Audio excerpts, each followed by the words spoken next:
Talvez você tenha feito constantemente estas perguntas. Onde posso encontrar refúgio num mundo cheio de conflitos? Ou, como e onde posso encontrar força para vencer nesse mundo que oferece tantas derrotas? Acompanhe agora com o pastor Edson Bruno mais um programa Encontro com a Palavra.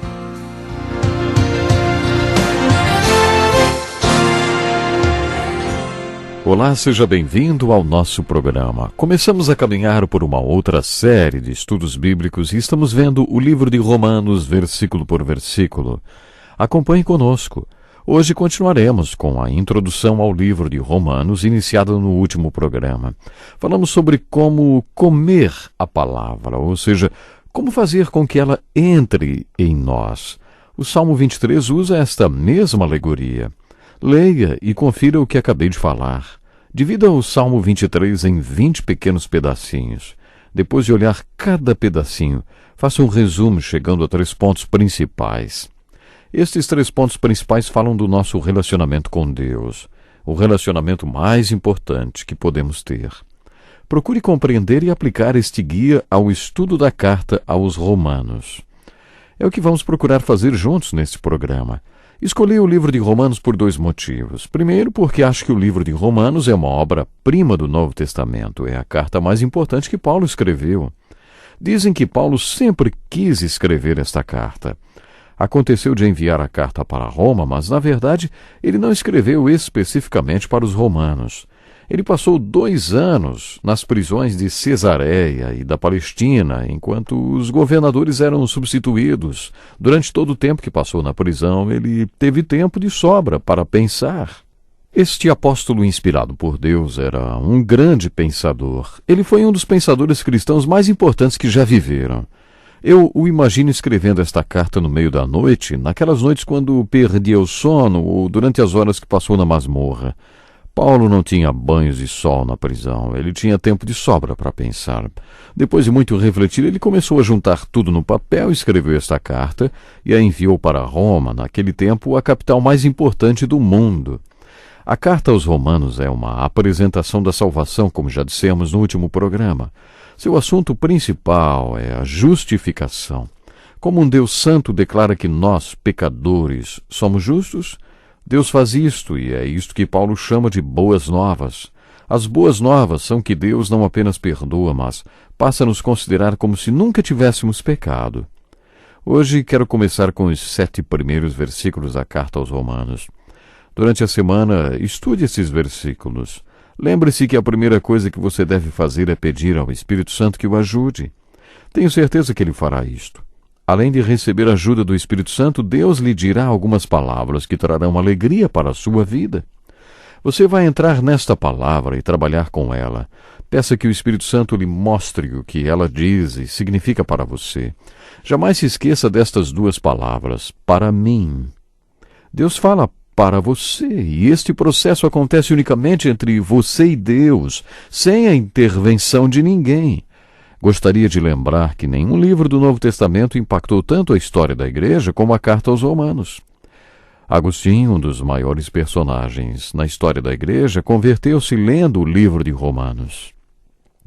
Ele recebeu uma instrução para se levantar e ler um versículo do livro de Romanos e assim foi milagrosamente convertido e se tornou um dos maiores líderes da Igreja no norte da África.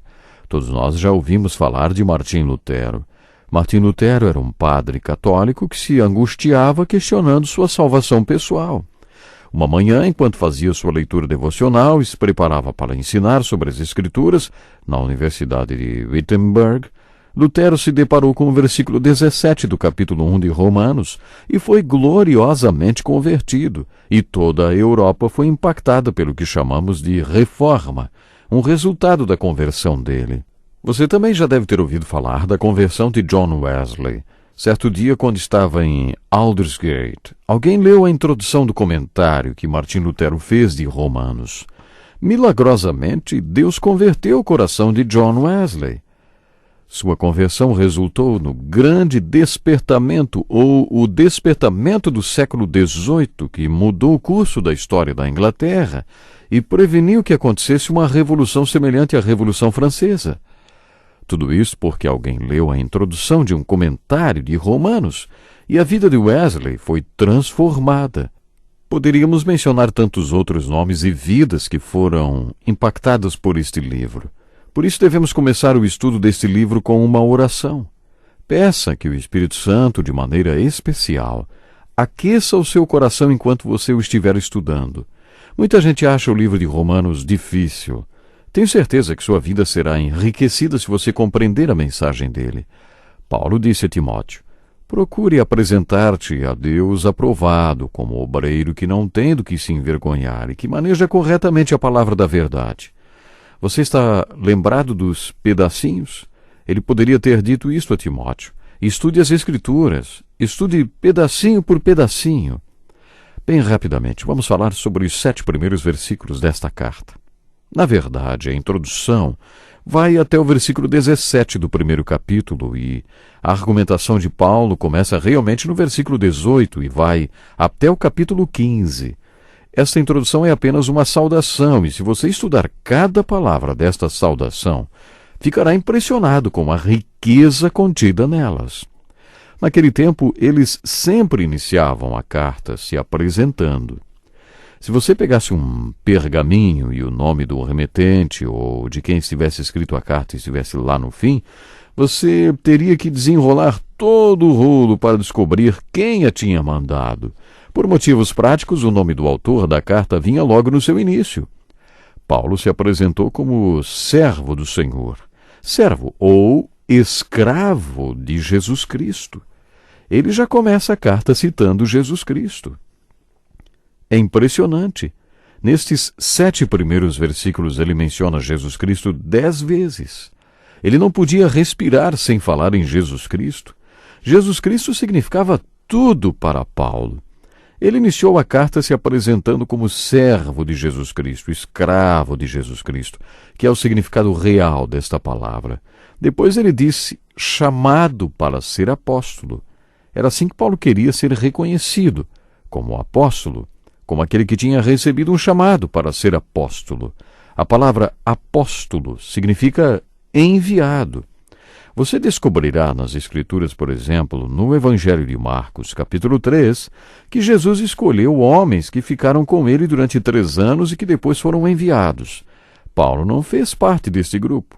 Depois da morte e ressurreição de Jesus Cristo, ele teve uma experiência na estrada de Damasco, contada no primeiro capítulo da carta aos Gálatas, na qual teve um encontro com Cristo ressuscitado.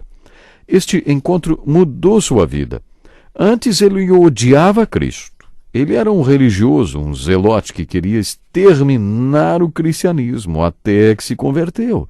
E conforme ele mesmo conta na carta aos Gálatas, logo depois deste encontro, ele foi para a Arábia.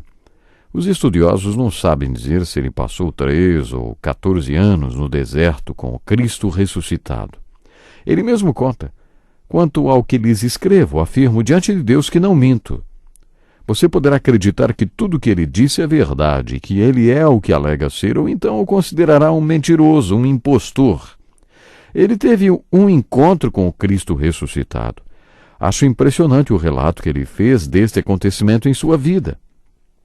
Paulo afirmou que 14 anos depois ele se reuniu com os apóstolos pela primeira vez e que eles ficaram absolutamente convencidos de que ele era um apóstolo tanto quanto eles e lhe estenderam o seu companheirismo e amizade, reconhecendo que ele tinha realmente sido comissionado por Jesus para pregar para o mundo não judeu e eles, os outros apóstolos, para o mundo judeu. Eu sempre indago que Paulo falou que convenceu os outros apóstolos. O que ele falou? O que ele fez? Como conseguiu provar a autenticidade do seu chamado? Não há dúvidas quanto ao seu apostolado. Ele era tão apóstolo quanto os outros que estiveram lado a lado com Jesus. Por isso disse Paulo, servo de Jesus Cristo, chamado para ser apóstolo, separado para o Evangelho de Deus. Nós temos aqui conceitos incríveis, conceitos preciosíssimos, como a palavra servo, que vem do grego doulos, que significa escravo. Paulo considerava-se um escravo de Jesus Cristo, um escravo de livre e espontânea vontade. Ele estava pronto para servir a Jesus. A palavra separado tem um significado e conceito muito bonito. Ela significa que muitos anos antes do seu encontro com Jesus Cristo, Paulo tinha um horizonte em sua vida, uma visão, mas depois do seu encontro com Jesus Cristo, tudo mudou. Ele foi separado, santificado, quer dizer que ele se entregou exclusivamente ao Evangelho de Deus, como ele mesmo se referiu nestes primeiros versículos. Leia as Escrituras e mergulhe na vida deste grande apóstolo. E quando você estiver estudando a vida de Paulo, faça a seguinte pergunta: Paulo, quantas horas você trabalhava por dia? A resposta seria: separado para o Evangelho de Deus, quer dizer 24 horas por dia. Ele só pensava em pregar. A seguir, Paulo disse: o qual foi prometido por ele de antemão por meio dos seus profetas nas Escrituras Sagradas, acerca do seu filho, que como homem era descendente de Davi, e que mediante o Espírito de Santidade foi declarado Filho de Deus com poder pela sua ressurreição dentre os mortos, Jesus Cristo nosso Senhor. Sobre quem Paulo estava falando logo no início da carta? Sobre Jesus Cristo. Por isso, ele se coloca como um escravo de Jesus Cristo. Repetidas vezes verificaremos que Paulo era cristocêntrico, que Jesus Cristo era tudo para ele. Paulo escreveu que foi separado para as boas novas, para o Evangelho de Deus. Esta era a boa nova que já tinha sido anunciada pelos profetas do Velho Testamento. Eles já haviam profetizado a respeito de Jesus Cristo, Filho de Deus, e sobre o qual Paulo escreveu. Humanamente, Jesus nasceu da semente de Davi, ele nasceu como um descendente de Davi. Este era o lado humano de Jesus, mas depois ele foi declarado Filho de Deus, quando com poder ressuscitou dos mortos. Durante todo o seu ministério, Jesus sempre afirmou: destruam esse templo, se referindo ao seu próprio corpo, e eu o levantarei em 3 dias. Imagine que alguém o ameace de morte e você diga: vai, pode atirar, atire e espere, porque eu vou me levantar e sair andando. Jesus fez isto. E depois de 3 dias que foi crucificado, ressurgiu dos mortos e provou que era o que alegava ser. Ele provou que era e é Deus, o único Filho de Deus, o único Salvador de Deus e a única solução de Deus. Mas humanamente ele nasceu e viveu como um descendente de Davi durante 33 anos. Ele foi anunciado por Deus como o Filho de Deus, e não apenas um Filho de Deus. Ele provou com grande poder que era o Filho de Deus ao ressuscitar dentre os mortos. E é sobre este Jesus que Paulo está falando todo momento. No próximo programa vamos continuar. Até lá. Que lição importantíssima. Obrigado, Pastor Edson Bruno. Prezado ouvinte, coloque em prática o que você ouviu aqui. Sem dúvida, sua vida será grandemente abençoada. Este é um estudo escrito pelo Dr. Dick Woodward, na voz do Pastor Edson Bruno. Escreva-nos e solicite o material. Nosso endereço é Encontro com a Palavra, Caixa Postal 2011, CEP 89201-970, Joinville, Santa Catarina. Até o nosso próximo Encontro com a Palavra.